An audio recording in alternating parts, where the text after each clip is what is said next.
¿Qué tal? Buenos días, El Salvador, ¿cómo están? Qué placer saludarles en esta mañana de día lunes 19 de mayo. Gracias por estar con nosotros. Esperamos que el fin de semana usted haya puesto de lo mejor para crear un mejor ambiente, muy facilitador para un ambiente de paz social, ¿verdad? Llamémosle así de esa manera. Gracias por estar en sintonía de Cadena Megavisión. Somos canales 15, 19, 21. Queremos, como siempre, en nuestra tarea cumplir aquellos cánones que le permitan a usted, amigo televidente, recibir en primer lugar ese optimismo día lunes que necesita usted inyectarle para que todos los proyectos, todos los planes, todos los objetivos puedan cumplirse en el transcurso de la semana. Póngale mucha fe en Dios, seguramente vamos a tener mejores resultados. Así es que desde ya bienvenidos a ponerle ganas a este día lunes, a todas las actividades productivas de universidades, en fin, laborales. Gracias por estar con nosotros. Esta mañana queremos aprovechar, tener la opinión de representantes de los partidos políticos, quienes tienen esa tarea ahora de poder examinar puntualmente en qué consiste, digamos, toda esa reforma tributaria que está planteando el gobierno de la República, así como también la decisión de acompañarlos en la aprobación de empréstitos que oscilan alrededor de los 800 millones de dólares. Así es que desde ya vamos a tener la opinión de los partidos políticos con relación a estas posiciones encontradas que ya se presentan en el seno legislativo, producto precisamente de esa propuesta presentada por la actual administración. Y es que la crítica también trae consigo, digamos, la premura con la que se quiere discutir el tema cuando la coyuntura por la transición presidencial seguramente no es la mejor aliada. No obstante, frente, digamos, a las necesidades de fondos que plantea el Ejecutivo y el ambiente que rodea las decisiones legislativas, surgen diversas interrogantes, entre ellas, si la postura de los partidos políticos de no apoyar la reforma fiscal es pretender buscar, digamos, cuotas de poder, o es que verdaderamente se están replegando por el grave, digamos, incidencia que esto tiene dentro de la estructura económica de los diferentes sectores de la vida productiva del país. Estos y otros temas vamos a tener esta mañana en el debate con nuestros invitados.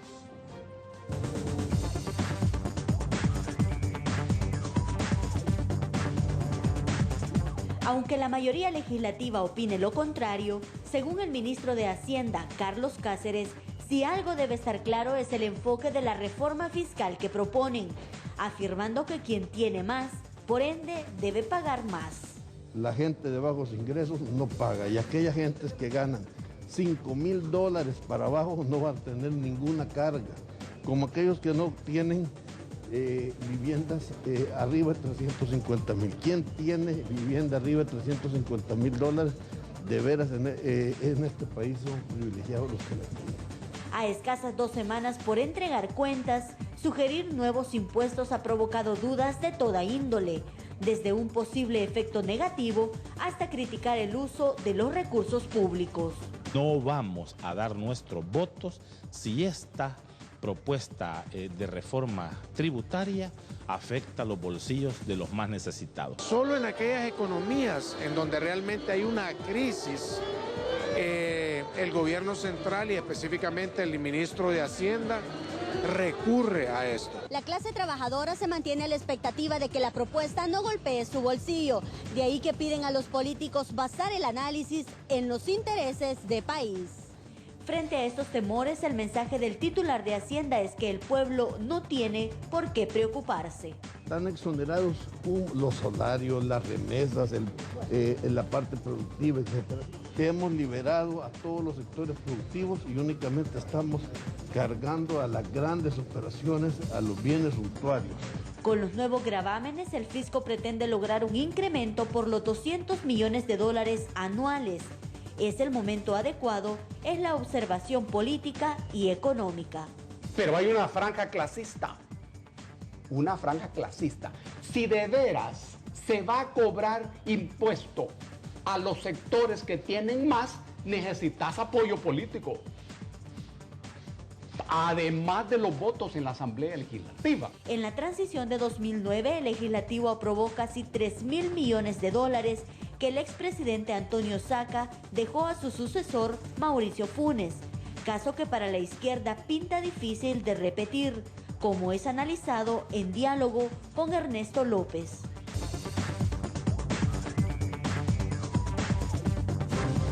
Bueno, ahí está precisamente la temática que vamos a sostener esta mañana. Quiero saludar muy cordialmente al diputado del PDC y miembro de la Comisión de Hacienda y Especial del Presupuesto, al diputado Arnoldo Marín. Gracias por estar con nosotros, diputado. Buenos días. Muchas gracias, Ernesto. Es un placer para el Partido Demócrata Cristiano estar este día compartiendo nuestros puntos de vista sobre un tema tan importante que tiene pues en expectativa al pueblo salvadoreño. Así es de que muchas gracias por la invitación, estamos a la orden. Así es, en efecto, también me acompaña Douglas Avilés, diputado de Cambio Democrático y también miembro de la Comisión de Hacienda y Especial de Presupuesto. Douglas, qué gusto tenerte acá en el estudio también. Gracias a ti por la invitación. Saludos a Arnoldo y a la audiencia. Contentos de compartir este tema de interés nacional. Bueno, esperamos la incorporación de Vilma de Escobar, también miembro de la Comisión de Hacienda y Especial del Presupuesto. En su momento, pues ella se incorpora. Quiero hacer la reflexión también siguiente, aclaración, perdón. Giramos la invitación para que un representante del partido, de la fracción del FMLN nos acompañara, pero lamentablemente no quisieron participar. Y lo digo no quisieron participar porque de alguna manera a través de sus equipos coordinadores dijeron que ellos preferían estar solos para venir a hablar acerca de esta reforma y no entrar a un debate como ya es formato tradicional dentro de la estructura de nuestro programa. Así es que lamentamos mucho la no participación, pero seguramente la democracia se nutre de diversas posiciones y por consecuencia tenemos acá el resto de partidos que van a tener también a bien darnos sus puntos de vista. Porque se trata de un tema que obviamente va a generar, y ya como lo dije al principio, ha generado posiciones encontradas en el seno legislativo, producto de esta propuesta de la actual administración sobre una reforma fiscal y 800 millones de dólares en bono para el pago de salarios, proveedores y también otras deudas como ya se han logrado calificar. Bueno, quiero invitarlos a ustedes para que me acompañen también formulando sus comentarios o preguntas utilizando las redes sociales. Recuerden, @diálogo21, lo más práctico para que usted nos pueda seguir y de esa manera poder también dar aportes muy importantes al seguimiento de esta entrevista de la mañana. Bueno, Douglas, este tema desde luego va a venir a generar mucha expectativa, va a generar mucho debate. De hecho, ya hay posiciones encontradas alrededor de lo que podríamos considerar que la mayoría de partidos están viendo con cautela lo que podría ser el apoyo a este paquete de reforma. ¿Cómo está todo este, digamos, escenario previsto para los partidos políticos? Y fíjate que tú que mencionabas la cautela, yo he señalado que, al menos en nuestro caso como Cambio Democrático, el método no tiene por qué variar en relación a estas nuevas solicitudes. Es decir, tenemos que volver a revisarlas a profundidad, chequear con mucha seriedad a la luz de los datos y el entorno que estamos viviendo, el alcance de las medidas que se están proponiendo y en función de eso ir tomando decisiones. Nosotros tuvimos la oportunidad de estar en una reunión en Casa Presidencial días antes de que este paquete de reformas fuera presentado a la Asamblea Legislativa y lo digo con total franqueza a la ciudadanía salvadoreña. No nos sorprendió el hecho de que, por ejemplo, se pidiera la emisión de 800 millones de dólares adicionales en títulos valores para convertir la deuda de corto en mediano y largo plazo. Y, por lo tanto, sabíamos perfectamente que la dinámica económica que nuevamente genera problemas de caja, de liquidez, para saldar algunas deudas, era previsible que debiéramos enfrentarla en tiempo corto. Ahora bien, también con la misma franqueza tengo que decirte que, aunque ya habíamos escuchado, no de forma oficial, que habían un pliego de reformas que el Ministerio de Hacienda ha dado en denominar la tercera etapa de la reforma tributaria, la verdad de las cosas es que hay algunas de esas medidas que estamos comenzando a analizar, pero que de veras tenemos bastantes preguntas y muchas dudas. Sobre todo porque uno esperaría que junto con reformas de esta naturaleza se puedan presentar algunas medidas concretas para recuperar el tejido productivo del país.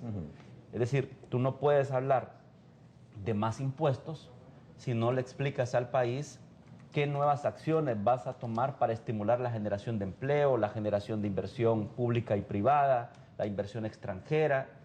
Una serie de acciones económico-financieras que de alguna manera, en mi opinión, siempre deben de acompañar un tipo de decisión de esta naturaleza. Y eso no lo hemos visto. Yo diría que en sentido lógico es así, porque tendría que verse a la llegada del nuevo gobierno a partir del 1 de junio. Es decir, ya está en la cancha del nuevo gobierno el hecho de presentarle a la nación como parte de la política económica que impulse en su momento este tipo de acciones. Pero entonces aquí se pone en el centro de la discusión algo que algunos sectores han señalado, y yo lo digo de la manera más constructiva. Quizás hubiese sido lo mejor que cualquier iniciativa de esta naturaleza hubiese llegado a la llegada de un nuevo gobierno. No creo que haga clic, que encaje, como estoy señalando, el hecho de que presentas un pliego de reformas que incluyen nuevos impuestos, pero que carece, por otro lado, de acciones del nivel que estoy diciendo. Ok, interesante. Quiero saludar ya a la diputada Ana Vilma de Escobar, que está con nosotros acá en nuestros estudios. Gracias, diputada. Buenos días. Buenos días, Ernesto. Un gusto estar acá compartiendo también con Douglas, con el diputado Marín también. Así es, un tema que obviamente va a recrear mucho el debate legislativo en los próximos días. De hecho, ya lo está de alguna manera provocando, producto de esta nueva iniciativa que ya vamos a hablar. A ver, Arnoldo, ¿cuál es la lectura que tiene su partido con relación a este tema? Y qué interesante el planteamiento que de primera mano nos daba Douglas, pero tengo la impresión de que este tema de presentarse a pocos días de lo que es un cambio de gobierno es una acción que se está ya casi volviendo normal, diríamos. El pasado, este gobierno también recibió de ese mismo apoyo, digamos, a última hora, que se hicieron los respectivos ajustes fiscales de aprobación de préstamos para poder dejarle liquidez, o sea, y resolverle el problema de caja, ¿no? O sea, tengo la impresión que como que se está volviendo esto una especie de normalidad, ¿no? Gracias. Creo que al que se le ocurrió en su momento presentar estas reformas de esta manera tan imprecisa, tan apresurada, en el momento de una transición que está a punto de finalizar, creo que no fue nada oportuno esta decisión. Y creo que esto no dejó de crear de alguna manera dudas, inquietudes, no solo en la clase política, sino que en el pueblo salvadoreño. Los demócratas cristianos recibimos la noticia con mucha inquietud, con mucha admiración de ver cómo se quiso de alguna manera hasta sorprender a la Asamblea Legislativa con la aprobación de estos digamos, paquetes o solicitudes de reformas, así como también la aprobación de los bonos, que no son 800 millones, son 1.156, son dos paquetes, son dos, digamos, grupos de bonos que se están solicitando. Nosotros quisiéramos, antes de entrar a valorar, digamos así, si son buenos o son malos lo que se está presentando, además de la valoración que ya hicimos de que no nos pareció la forma en que quisieron hacerlo de manera rápida, así un poco sorprendente, que el Partido Demócrata Cristiano dio su posición inicial precisamente por esa inquietud que se creó así de sorpresa, sin tener, digamos, a la mano ningún tipo de documento físicamente, sino que a base de lo que se había explicado en una reunión relámpago que hubo en Casa Presidencial, donde los secretarios generales se les había planteado de manera rápida lo que venía, y de ahí pues nos surgieron las primeras inquietudes. La Comisión Política del partido se reúne y establece los primeros criterios para tratar el tema. Y uno de los primeros criterios que se consideró fue de que, y se dijo así en los medios de comunicación, algunos lo tomaron las partes que más les convenía o creyeron más importantes en su momento. El Canal 21 lo tomó bastante positivo, que fue la parte medular que nosotros habíamos dicho. Algunos canales dijeron que la Democracia Cristiana no iba a apoyar en absoluto ninguna reforma. Esa fue parte de lo que se dijo. Cuando en el fondo no era así. Cuando en el fondo no era así. Nosotros dijimos que no íbamos a apoyar ninguna reforma de esta naturaleza sin previo estudio, sin previo análisis, sin previa oportunidad de dar opinión sobre el tema, sin previo conocimiento de los documentos ya físicamente establecidos, pero todavía sí cuando estos vinieran a afectar a las capas medias. O sea que esto sí lo tenemos claro, y así fue tomado dentro del partido, de que no íbamos a apoyar jamás una reforma que viniera a afectar a la clase media, mucho menos a las clases más vulnerables. Número dos, que no estábamos prácticamente cerrando las puertas. El Partido Demócrata Cristiano tiene las puertas abiertas para el diálogo, pero dialogar con los funcionarios del nuevo gobierno, ¿verdad?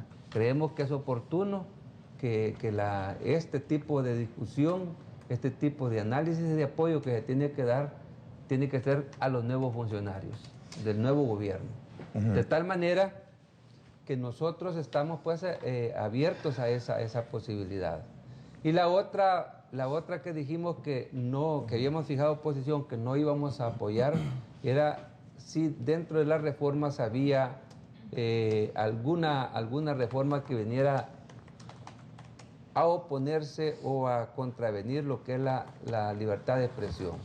En algunas declaraciones que hemos escuchado posteriores se ha estado aclarando que no hay ningún problema con el atropello de la libertad de expresión, pero precisamente por eso el partido lo que ha hecho es conformar una comisión especial para que estudie ya el paquete, porque incluso el paquete llegó a la Asamblea Legislativa el día jueves, no lo ha conocido todavía la plenaria.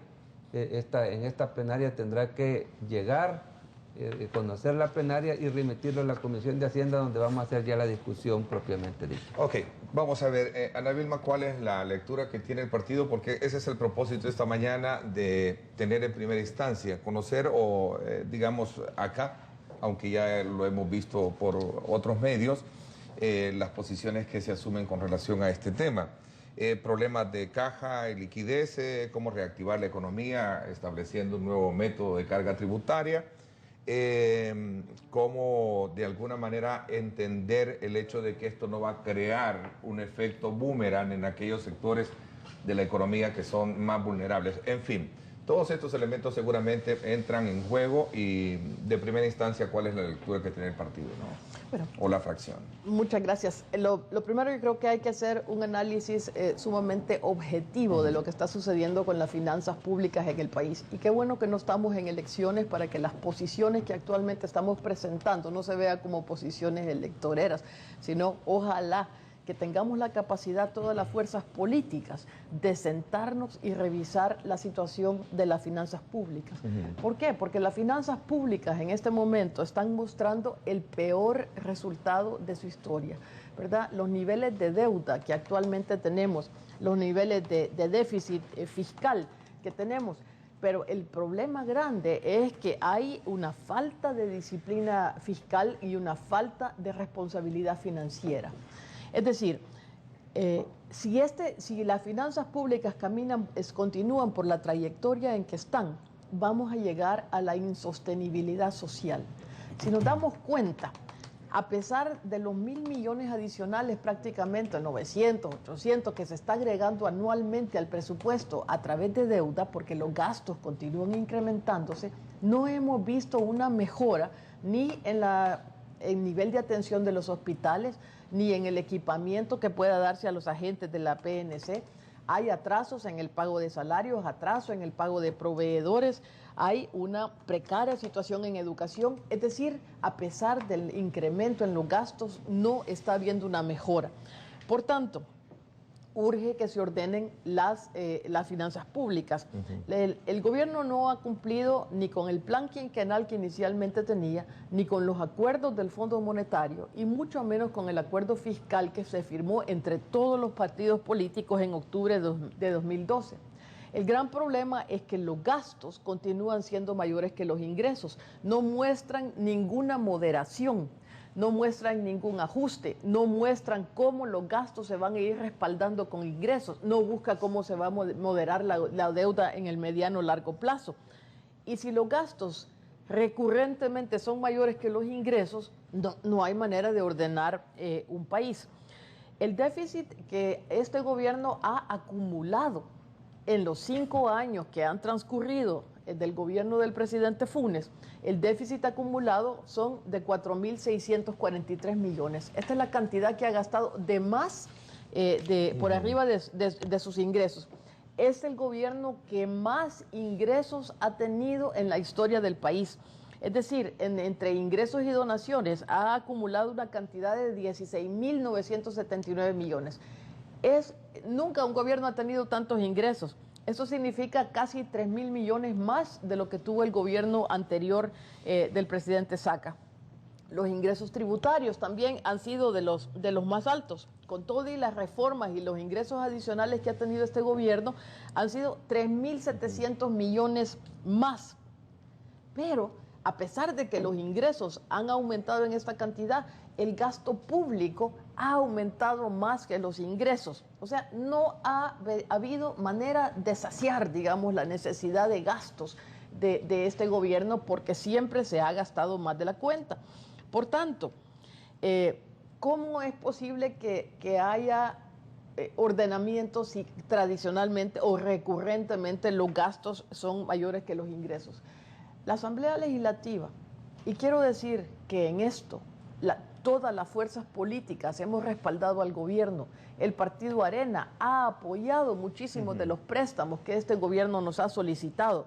Sin embargo, mientras no se ordenen las finanzas públicas, mientras no se adopten reglas de responsabilidad fiscal, mientras no se respeten los acuerdos, no hay manera de apoyar al gobierno. Y no es cierto que aún cuando se le aprueben dineros adicionales va a poder apoyar las necesidades de la población.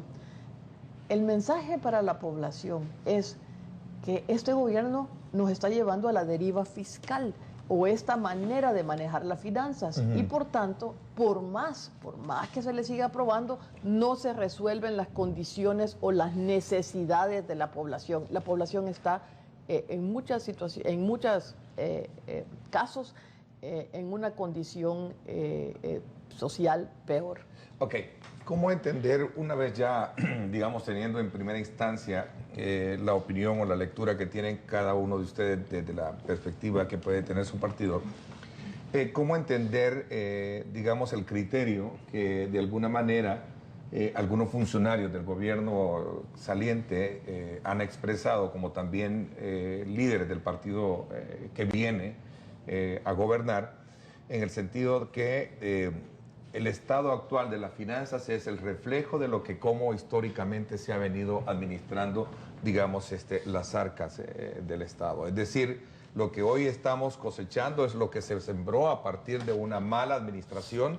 Y aquí viene ya, y no quiero entrar, pero son elementos que hay que debatirlo porque viene el argumento que todo esto es producto de cómo el Estado ha sido de alguna manera malversado en los gobiernos pasados. ¿Cuál es la lectura que ustedes tienen a ese debate y si es que verdaderamente tiene sustento o es estéril para no poder ver qué es lo que viene como algo desafiante para los próximos años que ya viene el nuevo gobierno a tomar posesión, ¿no? Mira, a ver, dejo abierto un poco yo creo que para la conversación entre los tres, ¿no? Parte de lo que tú estás planteando coincide con nuestro planteamiento, es decir, porque no es una posición sesgada. Sin duda alguna, mucho de lo que está ocurriendo es producto de decisiones del pasado. pero también de hechos o acontecimientos que ya nos cansamos de repetir, pero que uno responsablemente los tiene que mencionar, como la crisis del 2008, la crisis económica mundial de la que no fuimos ajenos. Ahora, evidentemente, un gobierno tiene la responsabilidad de hacer su máximo esfuerzo para tratar en condiciones de este tipo de ser lo suficientemente audaz y responsable para que su economía salga lo más sana posible de un escenario de esta naturaleza.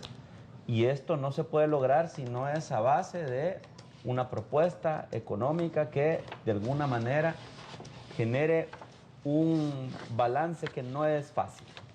Por un lado, la necesidad de financiar programas de ayuda social, pero por otro, la necesidad de mantener sana su fiscalidad.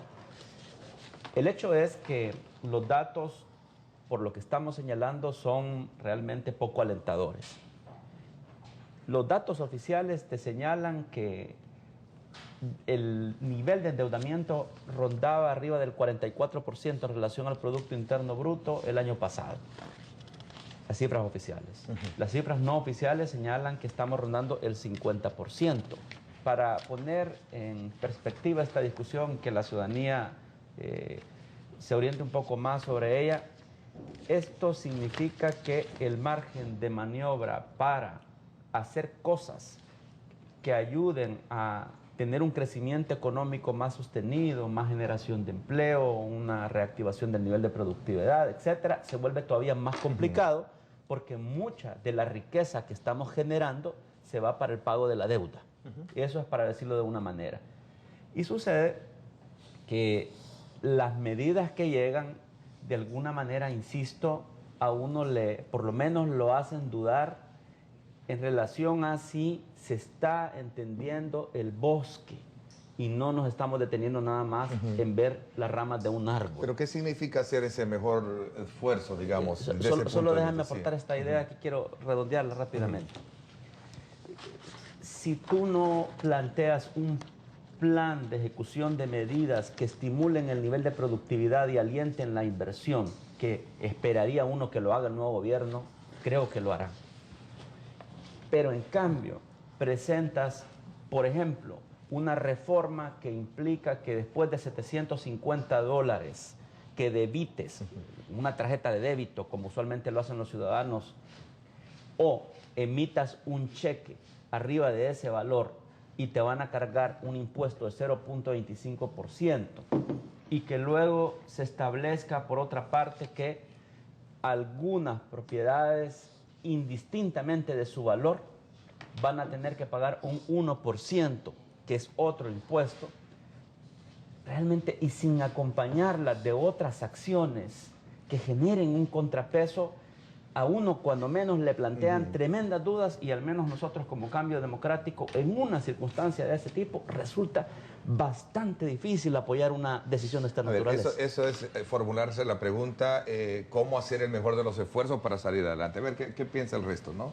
Bueno, nosotros creemos que ya a estas alturas venir a querer buscar culpables al pasado, después de 5 años de gobierno, está bien en el primer año, ¿verdad? Que se puede venir buscando culpables, pero ya después de 5 años ya ha habido un margen suficiente para poder despegar o haber dado muestras de que realmente han habido cambios sustantivos. En este caso, yo creo que una de las cosas que, además de que se ha estado gastando más de lo que ingresa, que eso se puede ver fácilmente en la economía familiar, si uno gasta más de lo que lleva, de lo que ingresa, pues de hecho la tarjeta de crédito se va creciendo, la deuda va creciendo, digamos, se va poniendo en rojo. Y eso es lo que ha pasado en nuestro país. Yo creo que ha habido una gran irresponsabilidad realmente en el gasto público. Se ha estado gastando más de la cuenta. En este periodo, a criterio de ustedes. A criterio nuestro. Pero no solamente eso.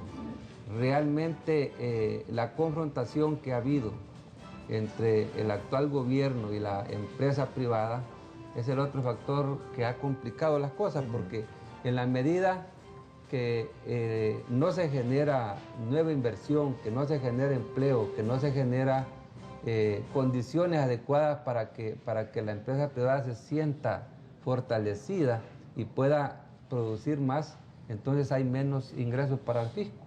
De tal manera que nosotros consideramos que todos estos factores vienen a sumar a la real situación que estamos viviendo en este momento. Nosotros estamos esperanzados a que realmente con esto de la contraparte que va a haber en el apoyo a estas solicitudes del Ejecutivo para aprobar este paquete de impuestos, la ley de responsabilidad fiscal pues tenga realmente una validez importante, que venga a contrarrestar y a controlar realmente el gasto público, porque realmente allí es donde vemos que está el problema. Debe de haber un compromiso previo para poder establecer. Le doy la palabra a Ana Vilma para cuando regresemos y también abierto un poco el debate. A ver, recojo de ustedes unas cosas, digamos, un planteamiento bien interesante. Por ejemplo, me gusta el término de cómo, ahora, qué significa ser el mejor de los esfuerzos para poder, digamos, hacerle frente a este momento crítico que tienen las finanzas públicas, por un lado. Por otro lado también, ¿qué hay sobre esas posiciones arraigadas que asumen los partidos políticos para decir no les voy a dar los votos a no ser que logremos establecer un acuerdo? ¿Qué tipo de acuerdos son los que los partidos? Porque en el entremés de la política y especialmente en la Asamblea Legislativa, algunos sectores, algunos analistas sostienen de que esas posturas significan buscar cuotas de poder con el nuevo gobierno. ¿Qué tan cierto es esto y qué tan a lo mejor normal es ese tipo de, digamos, de acuerdos que pueden establecerse? Voy a hacer una pausa comercial. Recuerde, por cierto, este día vamos a conversar sobre este mismo tema, pero desde la perspectiva no más técnica, ¿no? Más discutible que puede tener el tema sobre la reforma fiscal. Ahí están nuestros invitados al programa En Directo con Ernesto López Radio. Hoy estará con nosotros el doctor Claudio de Rosa, él es economista. También estará César Villalona, él es economista también. Ambos van a hacer una lectura muy importante sobre la parte técnica, cómo verlo desde el punto de vista más técnico, el problema de la reforma fiscal, el estado actual de las finanzas. Hoy En Directo con Ernesto López Radio por 107.7 Fuego. No se lo vaya a perder a las 6 de la tarde. Ahí los espero.